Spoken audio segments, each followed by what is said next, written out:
et bienvenue dans ce test sur l'aquarelle du coffret éventail I Love Art et du carnet cousu Fontaine de Claire Fontaine. Cette vidéo est en partenariat avec le Géant des Beaux-Arts qui m'a offert l'ensemble du matériel présent dans cette vidéo. C'est pendant mes derniers week-ends et séjours que j'ai pris le temps de tester ce matériel en extérieur. Dans cette vidéo, je vais vous montrer quelques extraits de peinture en plein air, le nuancier du coffret et la création de la couverture avec lequel j'ai peint un souvenir de vacances. Je vais vous partager mon ressenti et à la fin de la vidéo, je vous donnerai les points positifs et négatifs.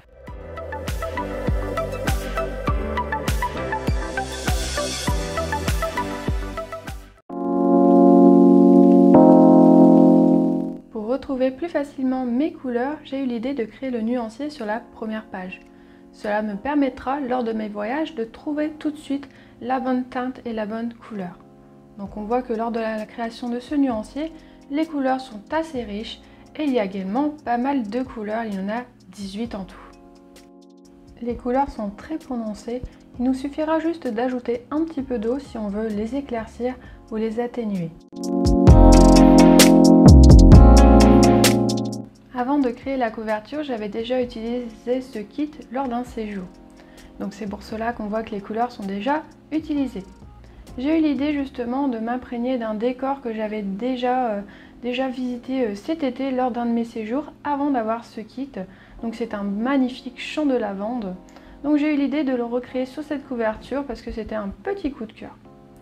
Donc dans un premier temps, je vais tester justement l'accroche, l'eau, les mélanges, mais également le papier de couverture qui est différent par rapport au papier à l'intérieur de ce carnet. Donc c'est beaucoup plus granuleux, ça fait un petit peu comme un effet de toile de lin. Donc c'est vraiment très agréable à peindre, j'ai pu créer des textures. Comme ici, j'ai pu venir rééclaircir le fond au niveau du bleu pour lui donner justement un effet. Donc là, on peut s'apercevoir que j'ai regardé mon nuancier pour savoir quelles sont les couleurs à aller chercher. Donc le temps de connaître ma palette, c'est vrai que le nuancier me fait gagner un petit peu de temps. Donc j'ai travaillé pour cette couverture avec uniquement ce matériel. J'ai pas utilisé un autre pinceau ou quoi. J'utilise bien le réservoir qu'il y a sur le pinceau. Par contre, j'ai pris tout de même un gobelet avec de l'eau pour nettoyer plus facilement le pinceau et avoir un bon changement de couleur. Donc on peut constater que les couleurs se fondent très bien, se posent très bien et on peut faire des effets vraiment très rapidement de légèreté, de transparence. Pour bien différencier la montagne du ciel, je suis venue éclaircir le dessus de la montagne et la montagne, je suis venue mettre une couleur un peu violacée pour lui donner un effet de profondeur. Donc j'avais créé une petite esquisse avant pour être sûre de ne pas rater cette belle couverture. Donc je viens faire le fond du champ, un par un trait, en laissant bien une petite zone entre deux, car on va mettre une autre couleur juste après. Donc on constate que les couleurs sont assez faciles à prendre. Donc il suffit juste de prendre la couleur et de venir sur le petit support d'à côté, venir créer les mélanges. Je vous conseille tout de même d'avoir une éponge ou un petit chiffon pour venir nettoyer la couleur entre deux parce que celui-ci est assez petit, donc quand on passe du bleu ou même du vert, il faut forcément le nettoyer pour éviter de tacher la couleur.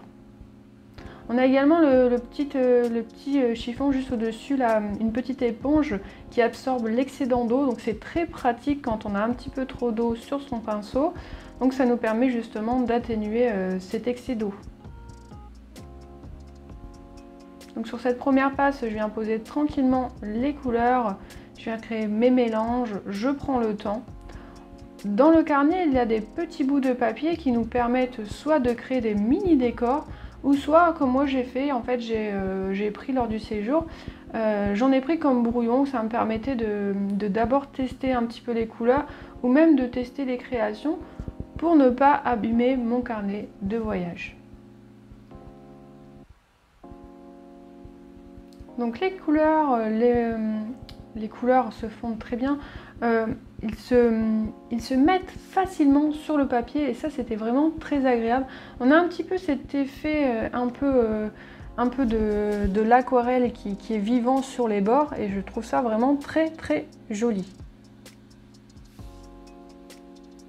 Donc avant de remettre les couleurs par-dessus pour réaugmenter les intensités, il faut attendre un petit peu que ça sèche. Donc ici je l'ai fait à l'atelier, par contre en extérieur ça sèche plutôt rapidement, donc c'est vrai que ça nous fait gagner un petit peu de temps.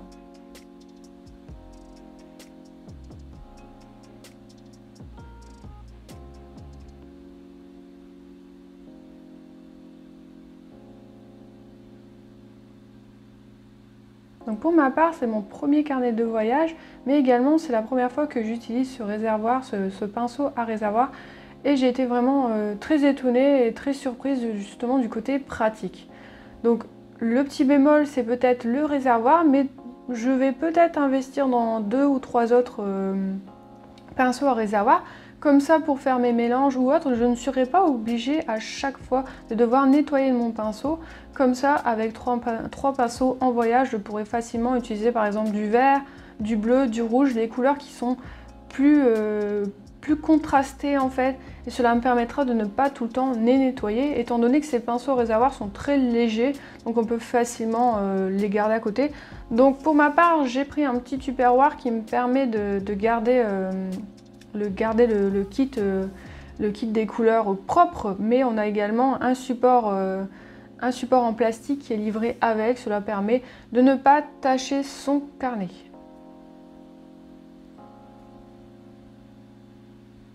Donc là j'ai augmenté les couleurs pour contraster et faire les détails un peu plus forts, donc des brins de lavande. Donc on sent un petit peu les odeurs de la lavande qui sont vraiment très bons. J'en ai même ramené un souvenir que j'ai offert à mes parents et à mes beaux-parents. Et c'est vraiment très agréable en fait. On vient un petit peu écraser le sachet et les odeurs de la lavande ressortent. Et ça c'est très agréable à sentir dans la maison.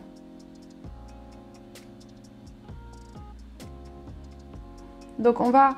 À l'aquarelle, ce qui est bien, c'est qu'on va travailler avec la transparence. On va mettre un premier plan de transparence, on va travailler sur du léger. Ensuite, on va augmenter l'intensité et à fur et à mesure, les couleurs seront plus marquées et plus fortes. Pour créer les petits détails de devant, attention de ne pas trop mouiller son pinceau parce qu'au plus on va mouiller son pinceau, au plus cela va donner un effet flou. Donc je vous recommande d'utiliser la petite éponge sur le côté pour avoir le pinceau le plus sec et le plus fin possible pour créer ces petits détails. Donc là, on a pu s'apercevoir que j'ai nettoyé pour créer le vert justement. Donc le vert qui va permettre d'intensifier, de donner ce côté vivant justement à cette aquarelle parce que le vert fait partie entière des champs de lavande. Donc on va lui mettre un petit peu de vert. Donc j'ai testé les verts, franchement j'adore, c'est de créer un mélange des 3 verts. Ça donne vraiment une couleur authentique et qui est unique justement, et j'aime beaucoup cette couleur. Donc je viens la mettre sur les espaces blancs que j'avais laissés entre deux, donc très légèrement avec un côté assez léger. Et si je souhaite rehausser, je le ferai juste après. Donc là il me suffit d'ajouter des couleurs un peu plus fortes pour donner plus d'intensité à mon vert, pour le faire ressortir comme ici sur la création des petits buis, des petits arbres sur la profondeur. Donc ces petits éléments, même s'ils ne sont pas présents sur la photo, c'est très intéressant de les ajouter parce que ça va contraster, ça va donner de la profondeur, ça va donner du vivant à notre aquarelle. Donc il y avait un petit bâtiment loin sur la photo, j'ai préféré faire une petite maison. Donc je viens faire la petite maison tranquillement et ça sera plus joli sur cette aquarelle. Ce qui est bien justement quand on vient créer ses propres éléments, c'est qu'on choisit si on souhaite ajouter une maison, si on souhaite ajouter des oiseaux, etc. On est libre et c'est ça qui est agréable dans la peinture en général. Il y a aussi également la couleur du blanc. Donc le blanc qui d'habitude n'est pas forcément utilisé en aquarelle, mais là sur des aquarelles de voyage comme ça, le blanc va permettre tout de suite de créer des mélanges et d'éclaircir certaines couleurs ou de créer des couleurs qu'on n'a pas, comme le rose, le rouge et le blanc. Donc le blanc, ça a été le petit coup de cœur et c'est vrai qu'à chaque aquarelle, je l'utilise pour créer les mélanges. Attention, lors d'utilisation du pinceau, il va falloir à chaque fois celui-ci le nettoyer pour éviter de salir justement nos godets. Donc il va falloir bien le nettoyer et utiliser uniquement, par exemple si on souhaite du blanc pur, il va falloir utiliser le pinceau, bien le nettoyer, le sécher peut-être avec un chiffon et venir prendre du blanc. Par contre, si l'intérêt est de venir par exemple créer du rose, et ben on ne sera pas forcément obligé de nettoyer, on va faire rouge et blanc. Donc ici le petit détail, j'ai rajouté carnet de voyage 2023 et je fais une petite signature. Dans l'ensemble, j'ai été très surprise de son côté pratique, de ses couleurs vives et de l'harmonie de ses mélanges. Le carnet se range facilement, les feuilles ne gondolent pas et il est vraiment très agréable à peindre. En petit point négatif, je dirais le réservoir du pinceau, mais qui se remplit tout de même assez facilement. Pour conclure, ce kit est vraiment très agréable à peindre. Il se range facilement, se balade, se ferme rapidement. J'ai eu le cas quand j'étais en train de peindre en extérieur, la marée était montante, donc j'ai dû rapidement changer d'environnement. Et c'était vraiment avec grand plaisir que j'ai pu le ranger et ne pas justement galérer par rapport à la montée des eaux. Pour ma part, c'est un allié indispensable que je range maintenant à chaque fois dans mon sac à dos dès que je pars en extérieur me balader. Si vous souhaitez en savoir plus sur le matériel, je vous renvoie en lien de description. Il y aura l'article de blog détaillé avec tout ce qu'on a vu ensemble dans la vidéo ainsi que les liens si vous souhaitez investir dans ce beau matériel. On se retrouve très vite pour de prochaines vidéos. D'ici là, je vous fais de gros bisous et bonne aquarelle.